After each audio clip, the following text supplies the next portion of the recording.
Hey there, friend. Welcome back to the channel. And if you're new around here, well, my name is Mac, and I'm a leadership coach, but I actually work specifically with first-time team managers and helping them to become effective leaders. So today what I want to do is talk about the topic of termination, which I cannot believe I haven't talked about on this channel before, but whatever, we're here today. But I want to talk more specifically about the signs that it's time to let someone go, because what I've found is that we all kind of have like a really clear idea or roadmap of what causes termination, right? Like we all kind of know that, okay, if someone is harassing another person, or if they are lying or stealing, or let's say they are, violating some sort of HR policy, or if there's some sort of discrimination in place, we all know that's like a hard and fast rule of like termination.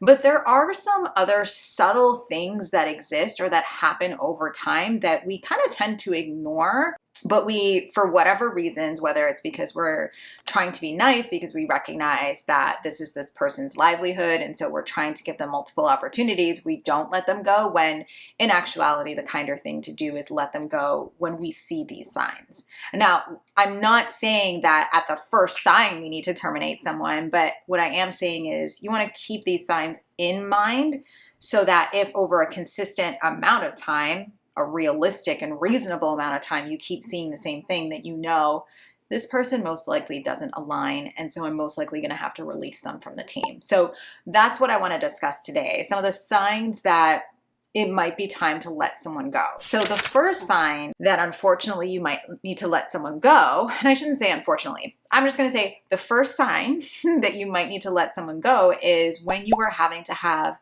the same conversation over and over and over again. Now, I've said it on this channel numerous times, but I'm going to repeat it anyways. People are paid to solve problems, not to create them.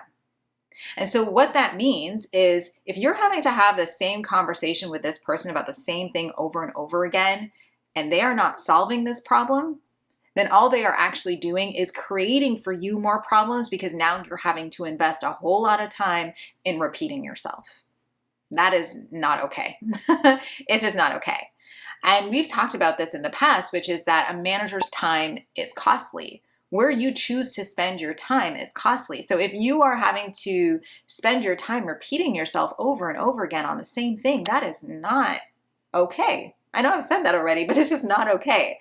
And so definitely view that as a sign that it might be time for you to consider whether or not this person belongs on the team or not, if you are having to have the same type of conversation over and over again with this person. The second sign that it might be time to let someone go is, and this is within the vein of having to have the same conversation over and over again, that's an investment of your time. And so if you are taking time away from your top performers to spend with your underperformers, then that is a sign that those underperformers might need to go.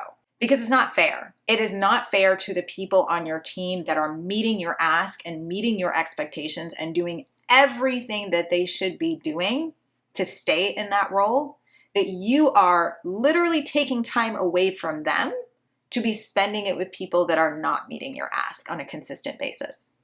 That's not fair to them. They deserve your time, your energy, your effort, your coaching, your recognition. And there's no way you can do all of that if you are spending a lot of time having the same conversations with someone that is just not meeting you halfway. So that's a consideration. If the time investment that you are making into your underperformers outweighs your top performers substantially, then that might be a sign that some of your, the people that are your underperformers perhaps need to be released from the team. So the third sign that you might need to release a team member from your team, and this is again within the vein of having to have the same conversation with them over and over again. So if you're noticing that you're having these conversations and maybe the person improves a little bit, but then they slip back into old habits, and then you have to have the same conversation and they improve a little bit, and then they slip back into bad habits, and you're having to have the same conversation again, then that is a problem, right? Especially if they're slipping right back into their bad habits. Like sometimes what happens is you have a conversation with someone and they don't go all the way back to their bad habits, but they reach like a new threshold maybe, like they fall back into a new threshold. And so the trend line is going up. Even though they might slip up a little bit, the trend line is going up. But if this person's trend line is literally going down, you have the conversation and they go up and then they come down again, that is a problem, because that means that they are not taking this seriously enough. They are not committing to the changes that you are asking them to make. And it can't just be you putting forth the effort to help and coach and train this person. They also have to bring something to the table. I know a lot of times, like, and maybe I'm getting off on a tangent here, but it'll be for a quick second.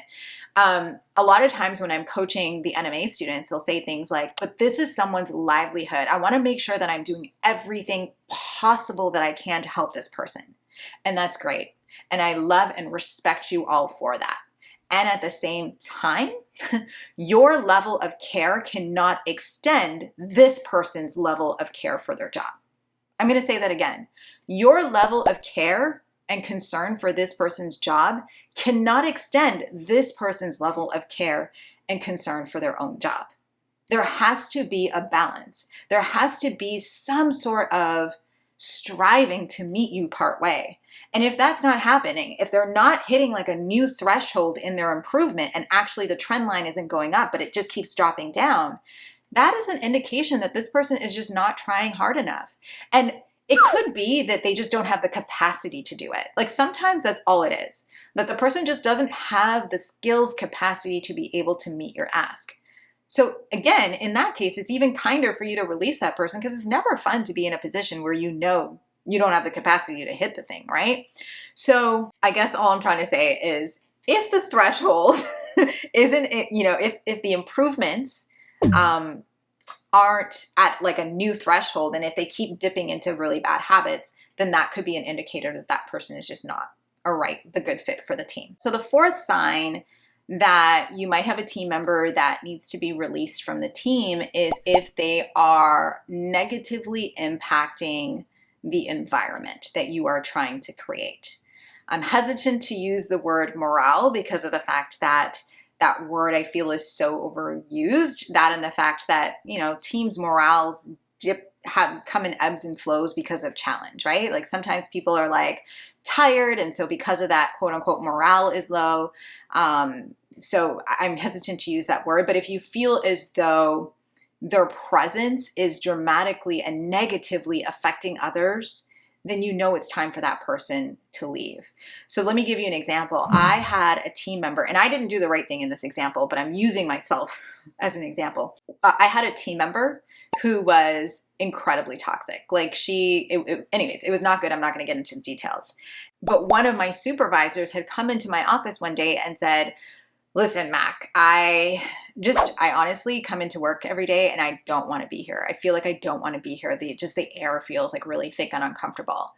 Now, if I were better with it at the time, I would have gone, this is an issue. Because it wasn't just my supervisor that was feeling this way. I mean, I was feeling this way as well as other people, but I kept trying to try with this person, which was detrimental ultimately. But that should have been a sign to me that it wasn't just my supervisor, but other people that were saying, this is not a healthy environment for us to be in. And as the person who is supposed to be the protector of the environment, it should have been my job to go, listen, either you hit the line or you're out of here, right? You make the decision. I'm not going to throw you out of here, but if you don't want to be here, and if you don't want to align yourself with what is a healthy environment, what my definition is of a healthy environment, then perhaps this is not the place for you.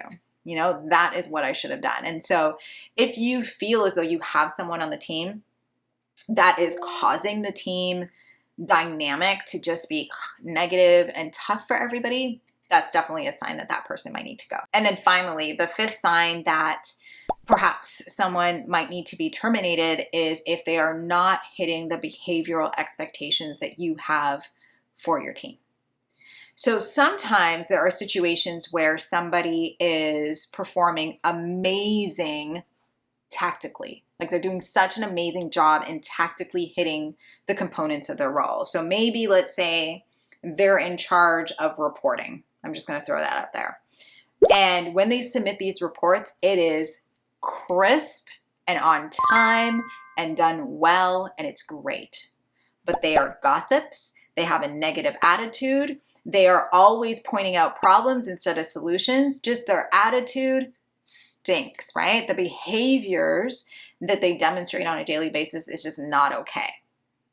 But they do really well on a tactical level. That is a sign that perhaps that person needs to be gently exited out the team, because at the end of the day, and I've said this on the channel before, at the end of the day, performance is a combination of the two things. Performance is not that you are able to just do the work well. It also involves you being able to interact with your colleagues well and align yourself with the values of this team. It's a combination of those two things. That is what makes a high performer. And so if you're missing one component, then you're not performing. And so yes, I will have a conversation with you about this thing, and then my expectation is that you meet my expectation line around the behaviors. But if you don't, and you continue to miss the mark on that, then that is a sign that this isn't the team for you, okay? So those are just a couple of the signs that it might be the right thing to do to let a team member go. So let me know what you think in the comment section below. If there's other signs that you've noticed that perhaps you want to add to the discussion, leave it in the comment section below. Thank you so much for watching this video and for being with me here this week. I so appreciate you. I hope you have a wonderful rest of your week, and I'll see you in the next one.